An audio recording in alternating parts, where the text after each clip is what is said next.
আপনারা দেখছেন একুশে টেলিভিশন।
কাল রাতে ব্যাংক থেকে লোক এসেছিল, বলল সাজিদুল ব্যাংক থেকে 2.5 লাখ টাকা নিয়ে উধার হয়ে গেছে।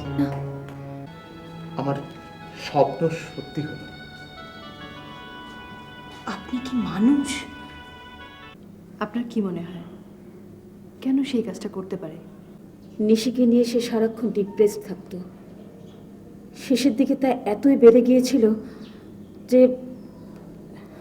কিন্তু তার সাথে টাকা চুরি কি সম্পর্ক থাকতে পারে? অপরিচিত একজন মানুষের জীবন বাঁচাতে জীবনের ঝুঁকি নিয়েছিল। সেই মানুষটা আজ চুরির কলঙ্ক মাথায় নিয়েছে। নিশি আপা, আপনি রেনির বড় বোনের কথা বলছেন না তো? জাহিদের সাথে একদা নিশি নামের একটা মেয়ের প্রাণের সম্পর্ক হয়েছিল। তুই কি আমার সাথে হেয়ালি করছিস রিনি? আমি খেয়ালই করছি না, যেটা সত্যি সেটাই বলছি।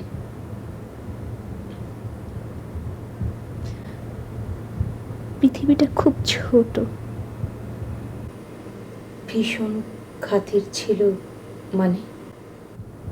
আহা, তোমার স্মৃতি জাহিদকে তুমি যেখানে পারোনি অন্য কেউ ছিনিয়ে নেয়, অত শক্তি কারণে। আমার সাথে খুব ভালো বন্ধুত্ব হয়েছিল। ও কারো বন্ধুও হতে পারে না। হয় পলায়নবাদী, নয় ভণ্ড, নয় সত্যি রহস্যময়। ও নিজেকে পাখি মনে করে। এ কথাও আমাকে বলেছে, তোকেও বলেছে?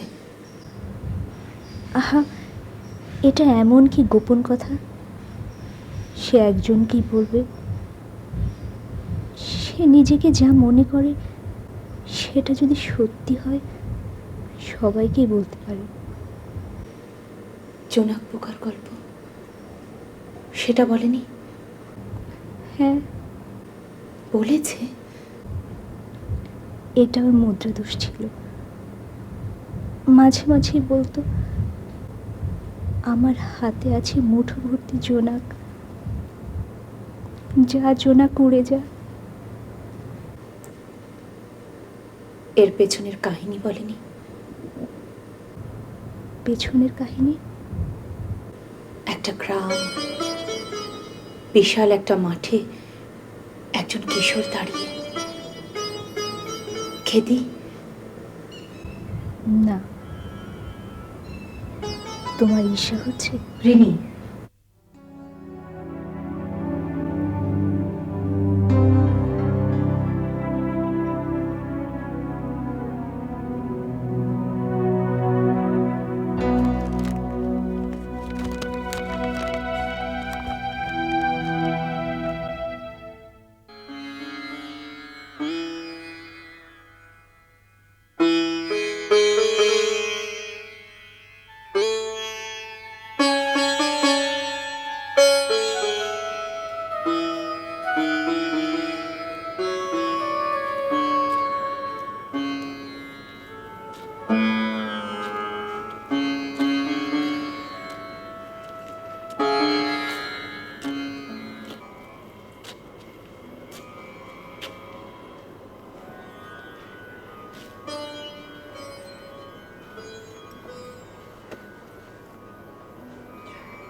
এত রাতে এখানে কি?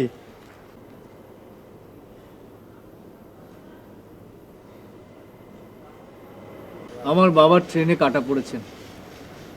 আমি এখন কি করব ঠিক বুঝে উঠতে পারছি না। আপনার বাবা ট্রেনে কাটা পড়েছে? কোথায়? উনি মারা গেছেন?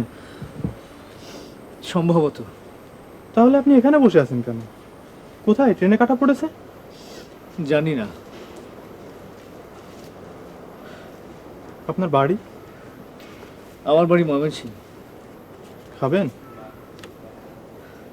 ধন্যবাদ। কিছু মনে করবেন না, আমাদেরকে সবাই সাধারণ মানুষ বলে মনে করেন। আসলে আমারও বাবা মা ভাই বোন আছে। আমি একটা টেলিগ্রাম পেয়েছি। মৃত্যুর খবর কেউ কখনো টেলিগ্রামে দেয় না। আহ, কি দুঃখজনক।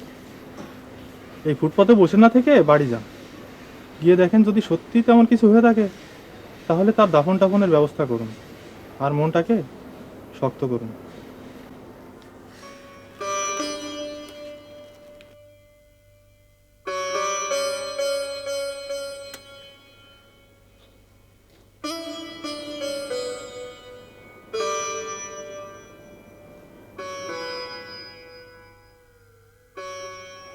শোন, গিয়েই কিন্তু চিঠি লিখবি। আমি কিন্তু খুব টেনশনে থাকবো। ঢাকা শহরে এলাম, ভেবেছিলাম একটা কিছু হবে। আবার ময়মনসিংহে ফিরে যেতে হচ্ছে। একেবারে তো যাচ্ছিস না। জানি না, আমি আসলেই জানি না। পাখির মতো শুধু উড়ে বেড়ানো, এই ডাল থেকে ও ডালে। তুই তো কখনোই এক জায়গায় বসতে চাস না।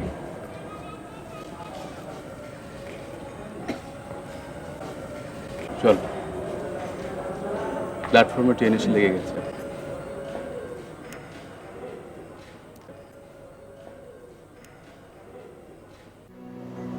বুঝলি রিনি, জাহিদের বাবা অদ্ভুত চরিত্রের মানুষ। জাহিদ ওদের বাড়িতে আমাকে পরিচয় করিয়ে দিল। জাহিদের বাবা আমি কে, কি বৃত্তান্ত কোনো কিছু না জেনেই আমার কাছে ওনার যৌবনকালের প্রেমের গল্প জুড়ে দিলেন। অনেকক্ষণ কথা বলার পর আমাকে প্রশ্ন করলেন, আমি কারোর সাথে প্রেম করি কিনা। আমি না বলাতে উনি আমাকে বললেন, এটাই তো প্রেম করার বয়স, এখন না করলে কখন করবে। তবে সাবধান করে দেই, আমার ছেলের সাথে করো না। আমার স্ত্রী আমাকে নিয়ে সুখী হয়নি, আমার ছেলের বউও হবে না।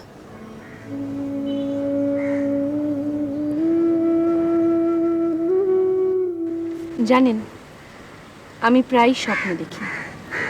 দেখি আমি রাজকুমারী, ঝাঁকঝাঁক সিঁড়ি বেয়ে নেমে আসছে, পরনে সাদা ঘাগরা। আসলে যার যত নেই তার স্বপ্ন তত বেশি। বাহ, বড় সুন্দর তোমার কান্না। কান্না? হ্যাঁ, স্বপ্নকে কান্না নাম দিলাম। আর কান্নাকে? কান্নাকে স্বপ্ন।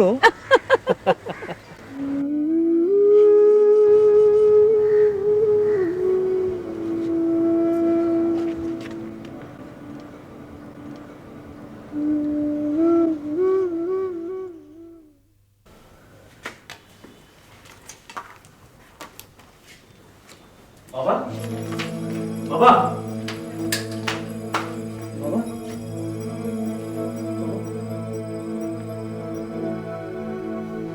কি অবস্থা দেখতেছে? স্ট্রং পেইন কিলার আর ঘুমের ইঞ্জেকশন দেওয়া হয়েছে। আর আর আরেকটা পায়ের সমস্যার ব্যাপারে এখনো সিদ্ধান্তে আসা যাচ্ছে না। এই ওষুধগুলো নিয়ে আসো।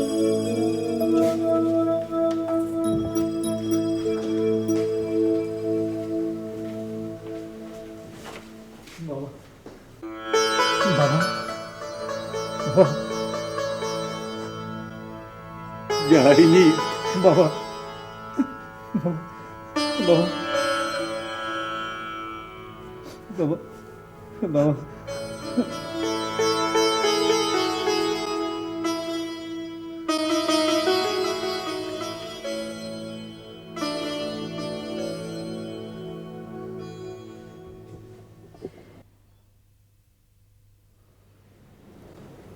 আমি যে কি বলবো খুঁজে পাচ্ছি না। চাচাকে মানে আপনার বাবাকে আমি আমার ব্যাংকের ফোন নাম্বার দিয়ে গিয়েছিলাম, উনি আমাকে ফোন করে সমস্ত কিছু জানিয়েছেন। মানে মানে এমনও তো হতে পারে যে এই অন্ধকার ঘটনার পেছনেও কোনো মহত্ব আছে, কোনো ফ্যামিলিকে হয়তো আর্থিক বিপদ থেকে বাঁচাতে গিয়েই। এ বিষয়ে আমিও ভেবেছি, কিন্তু আমি ওকে যতদূর চিনি ওর সার্কেল খুবই ছোট। এরকম কোনো পরিবারের সাথে ওর কোনো যোগাযোগ নেই। আমি একটু যাবো ওর সাথে দেখা করতে। না, না, আমি চেষ্টা করতাম কোনো উকিল নিয়োগের ব্যাপারে। সেটা সে করবে না। সে নিজে দোষ স্বীকার করে জেলে চলে যাবে। আপনার সাথে যে ওর বিয়ে ঠিক হয়ে গিয়েছিল এটা আমি জানতাম না, আপনি ভেঙে পড়বেন না। বিয়েটা আমাদের পারিবারিক সিদ্ধান্ত ছিল। আপনার সিদ্ধান্ত ছিল না? না মানে ওনার সব বিষয় তো এক্সট্রিম, আমাকে চেনে না, জানে না, আমার জন্য জীবনটা দিতে বসেছিল। তার এই মহত্বের সাথে ব্যাংকের টাকা ভাঙার বিষয়টা মেলে না, দুটোই বিপরীত। আমার প্রতি ওর একতরফা গভীর প্রেমও কোনো স্বাভাবিক প্রেম ছিল না। শুরুটা যেমনই হোক, এখন আমিও। আপনার বাবা চলে গেছেন? হ্যাঁ। বাড়িতে এখন কে কে আছে? দুজন, কে কে? আমি এবং আমি।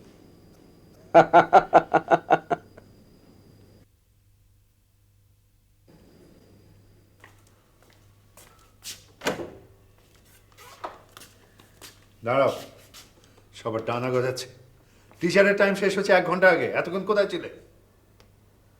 কি হলো? আমার কথা কানে যায় না? কোথায় ছিলে এতক্ষণ? সিন্থিদের বাসায়। আমি তোমাকে সিন্থিতে বাড়ি যেতে মানা করিনি? বলিনি যে ওদের সোসাইটি আর আমাদের সোসাইটি আলাদা? ওদের গাড়ির যখন লিফট নেই তখন সোসাইটি আলাদা হয় না? বেয়াদব মেয়ে, মুখে মুখে তর্ক করতে শিখেছে। কাল থেকে আর সিন্থিতে গাড়ি লিফট নেবে না, ওর সঙ্গে মিশবেও না। যাও, নিজে ঘরে যাও। তুমি আজকাল সব বিষয় নিয়ে বড্ড বেশি বাড়াবাড়ি করছো। তুমি আমার সব বিষয়ে নাক গলাতে এসো না। আচ্ছা, সাজিদ জেলে গেছে, এটা তোমার মেয়েদের দোষ কোথায়? তুমি যাও তো এখান থেকে, যাও। আমার মেজাজটা খারাপ করো না।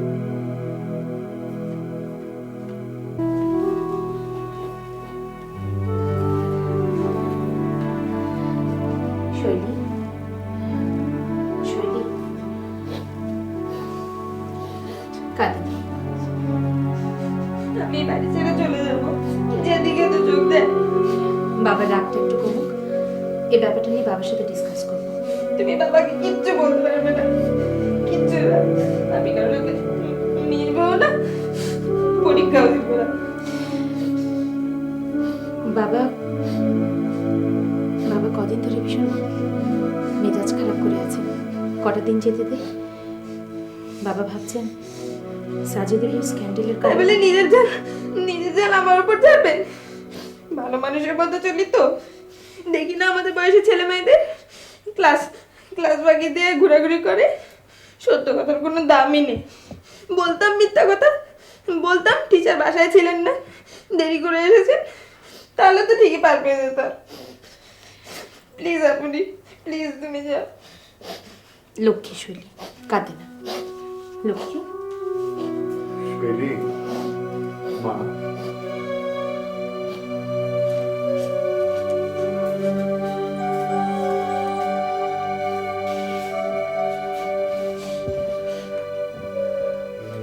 আমার লক্ষ্মী মেয়েটা দেবে উঠেছে, আমি মাফ করে দেব। টাকা টাকা তুই তুই কাল থেকে সিন্থিদের গাড়িতে লিফট নিবি, আমাদের বাসায় যাবি, কেমন? আয়, আয়, আয়। এখানে আমার কাছে বসতো, বস।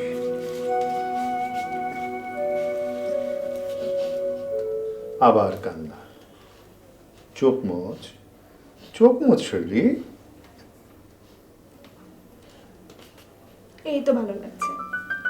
রেগে গেলে তুমি আমাকে তুমি করে বলো, তুই করে বলো না। আমার একদম ভালো লাগে।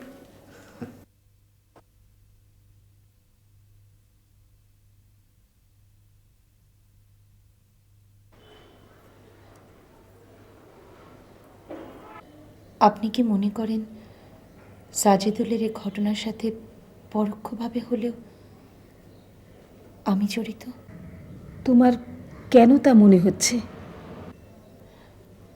না, সেদিন আফজাল সাহেবের প্রসঙ্গ তুলে আপনি কিছু কথা বলেছিলেন। নিশি, তুমি আসলে বড় ভালো মেয়ে। তোমাকে একটা কথা বলি, দাম্পত্য জীবনের পথটা অনেক লম্বা, অনেক দীর্ঘ। সাজিদের প্রতি আমার যত অন্ধ ভালোবাসাই থাকুক না কেন, সে যদি তোমার এই বিষয়টা নিয়ে সন্দেহ করে, তাহলে সেই মানুষটার সাথে তোমার সারা জীবন চলার সিদ্ধান্ত না নেওয়াটাই বোধহয় ভালো। দুজনের প্রতি দুজনের আস্থা থাকতে হবে, বিশ্বাস থাকতে হবে। মমতাদি, নিশি, সাজিদকে আমি জানি, তোমাকে কিছুটা হলেও চিনি।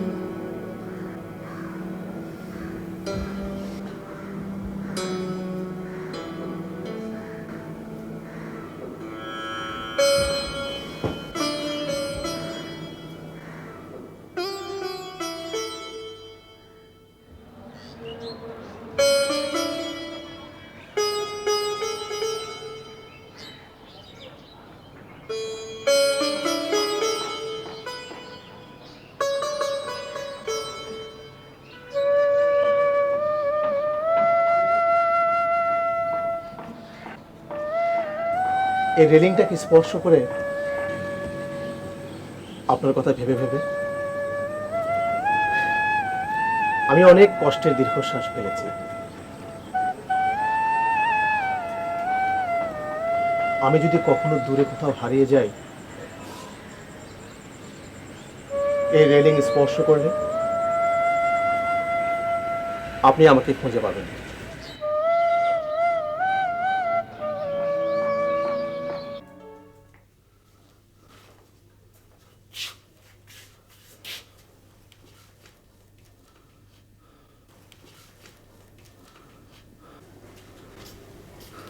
বস।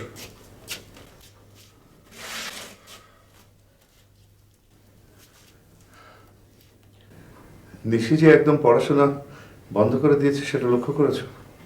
সাজিদকে নিয়ে ওর মনে দ্বিধাদ্বন্দ্ব চলছে। এমন একটা ঘটনা ঘটলো, সামলে উঠতে একটু। দেখো, নিশির মনে দ্বিধাদ্বন্দ্ব যাই থাকুক না কেন, ছেলেটার সঙ্গে ও তো বিয়ের কথাবার্তা হয়েছে, দিনের পর দিন ওর সঙ্গে মিশেছে। এটা তো ভবিষ্যতে বিয়ের জন্য একটা মাইনাস পয়েন্ট। দেখো সালমা, আমরা মধ্যবিত্ত পরিবার, আমাদের এমন কোনো টাকা পয়সা নেই যে মার্সিডিজের তলায় সমস্ত বদনাম গুড়িয়ে দিয়ে আমরা চলে যাব। আমাদের তো পাড়া প্রতিবেশীদের তোয়াক্কা করতেই হয়। আজ পাশের বাড়ির রহমত সাহেব আমাকে ডেকে বললেন, আপনার হবু জামাই নাকি চুরি করে জেলে গেছে, এখন কি করবেন সিদ্ধান্ত নিয়েছেন। আর তাছাড়া নিশি যদি দ্বিধাদ্বন্দ্বের মধ্যেই থাকবে, তাহলে লেখাপড়া বাদ দিয়ে ঘর বার করছে কেন? তুমি তো আগে এমন ছিলে না, জীবনকে নানা দিক থেকে দেখতে। আজ এমন মোটা দাগের কথা বলছো। দেখো, সাজিদকে এ বাড়িতে তুমিই নিয়ে এসেছো। নানা বিশ্লেষণ দিয়ে ওকে গ্রহণ করার ক্ষেত্রে নিশিকে তৈরি করেছো। দ্বিধা থাকুক, দ্বন্দ্ব থাকুক, নিশির ভিতরে একটা প্রস্তুতি চলছিল। সবে ও ধাক্কাটা খেয়েছে, একটু সময় যাক, ওকেই জিজ্ঞেস করা যাবে। সাজিদের বিষয়ে ও কী সিদ্ধান্ত নিয়েছে? আমি তোমাকে একটা কথা স্পষ্ট করে বলতে চাই, আজ থেকে এই বাড়িতে সাজিদুল একজন মৃত ব্যক্তি।